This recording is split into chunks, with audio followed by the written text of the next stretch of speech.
السلام عليكم خوتي خواتاتي، مرحبا بكم. اليوم فيديو جديد. اليوم ان شاء الله نتمنى بعدا تكونوا على خير وبخير وبصحه جيده. غادي نوجدوا ان شاء الله واحد البسكوي بنكهه ديال الفاني. ان شاء الله غادي يعجبكم، كيجي بنين بنين بنين البنات، جربوه غادي يعجبكم. ما نطولش عليكم، ندوزو ان شاء الله المقادير وطريقه التحضير. كنحتاجوا نص كاس ديال العنبه ديال زيت المائده. كما قلت لكم غادي نعبروا بكاس ديال العنبه، نص كاس العنبه بزيت المائده.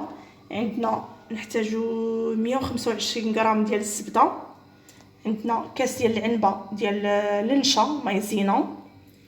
عندنا 4 ديال المعالق ديال السكر كلاصي. عندنا معلقه كبيره ديال الكونفيتور، انا هنا دايره المشماش، مربى المشماش.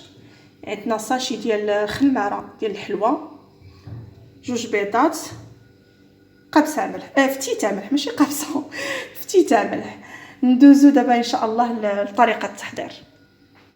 نسيت البنات ما ديروش عليا، راني دايخه، نسيت باش نقول لكم. عندنا ساشي ديال الفاني ديال الفلون، هذه الطريقه اللي قلت لكم جديده. ساشي ديال الفاني تاع الفلون، اللي بغى يدير انايا تاع الفلو تاع الفاني، اللي باغي دير النكهه ديال الكراميل كيجي زوين. ديجا درتو انا بنكهه الكراميل كيجي كيحمق. والفرينه حتى هي نسيت ما قدمتهاش، الفرينه على حساب الخالط. يعني الفرينه في هاد المكونات اللي عطيتكم ديال البسكوي هي كتجي 3 الكيسان اونس ديال الفرينه ديال العنبه. وعلى حساب كما ديما كنقولوا على حساب الفرينه، كاينه الفرينه اللي كتشرب وكاينه الفرينه اللي ما كتشربش، دونك كتبقى على حساب كما نقولوا الجمعه ديال العجينه. المهم الفرينه كتدخل كما قلت لكم 3 الكيسان ديال العنبه اونس. ندوزو كما كتشوفوا البنات، هما كاع المكونات ديالنا كاملين درناهم. ما بغيتش ندير لكم الحس ديال باش ما نبرصدكمش كاملين. دابا غادي نضيفوا الفرينه. حطينا كاع المكونات ديالنا، يعني كاع المكونات اللي قدمناهم كلهم حطيناهم بالفلو ديال الفاني. المهم كاع المكونات حطيناهم وضربنا بالخلاط الكهربائي. اللي ما عندوش يقدر تستعمل غير بيديه كما قلت لكم البنات. صافي دابا غادي نكمل بيديا، غادي ندير الفرينه وغادي نكمل بيديا. حطينا كاع المكونات، حطيناهم ضربناهم بالخلاط الكهربائي غير باش كيذوبوا لنا داك الزبده وداك. واللي ما عندهاش دير غير بيديها، تستعمل غير بيديها. شتي ماشي كنعجنوا، غير كنحاولوا نجمعوا الفرينه. صافي انا غادي نجمع العجينه ديالي وغادي نكملوا ان شاء الله البسكويت ديالنا. كما كتشوفوا البنات ها العجينه ديالنا، شوف كيفاش كتجي كما قلت لكم ماشي ثقيله، هي بسهوله نخدم فيها، ماشي ثقيله ماشي خفيفه. دابا كنشدوا العجينه ديالنا، غادي نديروها على الشكل هكا. نشد السلوفان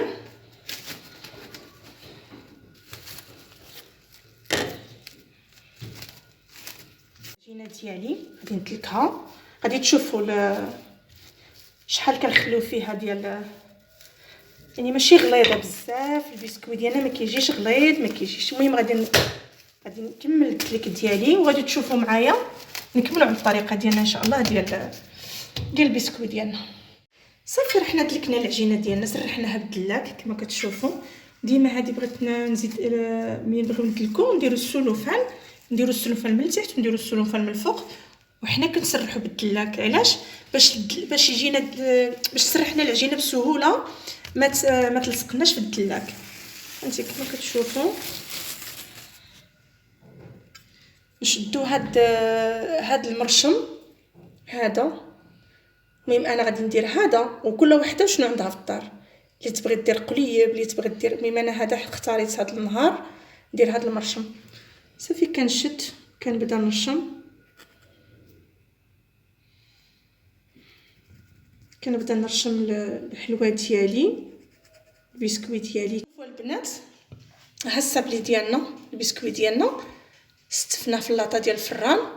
غادي ندخلو كما قلت لكم على درجه حراره ديال الفران تكون 260 270. نديروه من التحت ونطلعوه للفوق. وبالنسبه لهادو البنات باش بغيت نقول لكم هذه الفكره، هادوك اللي كيبقاو لنا ملي كنقطعوا بالمرشم ديالنا كيبقاو لنا هاد العجينه ما كنضيعوش فيها، كنشدو ما كنجمعوش بيدينا، حيت الا جمعنا بيدينا غادي يخرج لنا واحد، غادي يطلق لنا الزيت. لا غادي نجمعو غير بهاد السلوفان وحنا كنضغطو باش غادي نوليو نسرحوها بالدلاك. ها انت غادي نجمع غير السلوفان اللي كنت دايره به، غير به ما نديرش كاع يديا، نجمع كاع العجينه نديرها لداخل ونسد السلوفان ديالي منه ومنه. غادي تجمع لي كاع العجينه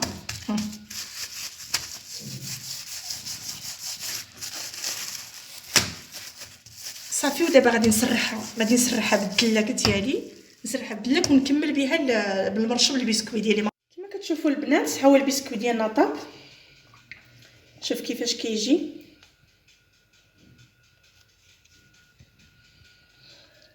راه تبارك الله هادشي اللي كتشوفوا، وعاد راه باقي عندي السنيره في الفران. دابا غادي ندوزو باش نعمروه، باش نلصقو وحده مع وحده باش يجي على حسب هذا الشكل هكا. الا كنتو كتشوفوا راني شد وحده مع وحده. كيبقى لكم الحشوه، كتبقى لكم الاختيار، يعني باش تعمروا لداخل كيبقى لكم الاختيار باش تلصقوا كيبقى لكم الاختيار. بغيتو ديروا الكونفيتور يكون ديال المشماش يكون عاقد، بغيتو ديروا الشوكولا تكون من نوع مزيان نوتيلا، المهم اللي عندكم في الدار، ولكن تكون الشوكولا ديال الدهن ديال الماكله. ولا بغيتو ديروا الكراميل كيبقى عندكم هذاك على حسب التعمر كما نقولوا، على باش تلصقوا البسكوي كيبقى الاختيار ديالكم. انا دابا راني درت هنا، درت الشوكولا ودرت الكونفيتور ديال نتاع الكونفيتور ديال المشماش عاقد، كيعجبني هذا. نحطوا البسكوي ديالنا كيجي زوين هاد البسكوي البنات، جربوه راه غادي يعجبكم، سورتو داك الفلو ديال الفاني كيجي كيحمق كما هكا. صافي غادي نستمر، غادي نعمر نلصق البسكوي ديالي ونشوف البنات. كما كتشوفوا البسكوي ديالنا راه وجد، الشكل النهائي ديالو كيجي غزال، كيجي هشيش. والله البنات لا ضيعتوا هاد الفرصه ما جربتوش هاد البسكوي ما تماش، خاصكم تجربوه، غادي يعجبكم بزاف بزاف وغادي تردوا عليا. هذا اللي درت فيه الكونفيتور هو هذا، وهذا درت فيه الشوكولا. وكما قلت لكم عندكم الاختيار في الحشوه باش تلصقوه، عندكم الاختيار، بغيتو ديروا الشوكولا الكونفيتور، بغيتو ديروا الكراميل، داكشي كيبقى الاختيار ديالكم. كيجي غزال حيت فيه طريقه جديده ديال الفلو ديال الفاني. حنا موالفين بالصابلي ديالنا، ما كنديروش فيه الفلو ديال الفاني ولا يعني اي نكهه. معرفين حنا كنديروا الصابلي كنديروا غير بالزبده. هذه طريقه جديده غادي تعجبكم بزاف، نتمنى يعجبكم لا فيديو، يعجبكم البسكوي، تجربوه وما نطولش عليكم، وبصحتكم وراحتكم. وما تنساوش تابوناو ولايك لايك لايك لايك لايك باش يخرجكم الجديد ديالي، وبالصحه والراحه.